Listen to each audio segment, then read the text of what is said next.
زی چې روغه ورسه وکړو زی چې روغه ورسه وکړو نن مو روغې ته تیار دی زی چې داسې مینه وکړو چې سکون وي او قرار دی. غفور صاحب دغه نظم یې تاسو ټوله ترې ډالۍ وي چې زه په مینه کې کامل شرطونه غواړم وي د هر څه ته شامل شرطونه غواړم. اول دا چې دایمي وي، بل معدوم بې وفایي وي، الا دا که چېرته مړه شو نور والله که تنهایي وي.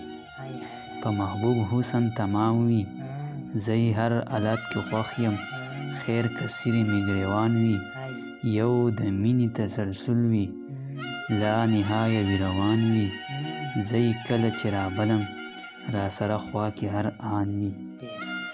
چې په قبر مې په کار شي هله داسې به څوک یار شي.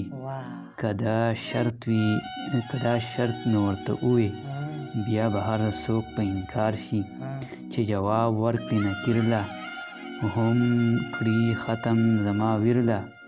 چې جواب ورکړي نکیر له هم کړي ختم زما ویر له.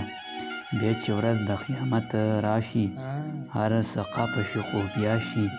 نور به هم شي راښکته څوک به نه ویني راحته. پلار به تښتي د خپل زوی نه هم د ښځې او ورورینه. خو زما محبوب په ما وي هلته هم ورته وریاد یم. نور که هر سړی پناه وي او تسلي راکړي علمه بس لګیا وي او لګیا وي. او فیصله که د دوزخ وي او زما باره کې وشي فرښتې راله لاس تاو کي دا په ما ایسته خفه شي. ګوره هلته هم اخلاص کړي څه په چل ول مې راخلاص کړي. ښه داسې مینه او انسان ملایک او یا پیریان.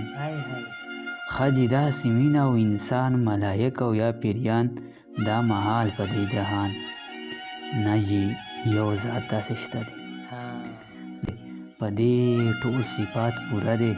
هغه ذات د یو الله دی هم خالق دی هم بادشاه دی. په هر آن ستا مددگار دی د ازل نه تر ابده دی مالک پروردګار دی. زی چې روغه ورسه وکړو نن مو روغې ته تیار دی زی چې داسې مینه وکړو چې سکون وي او قرار دی.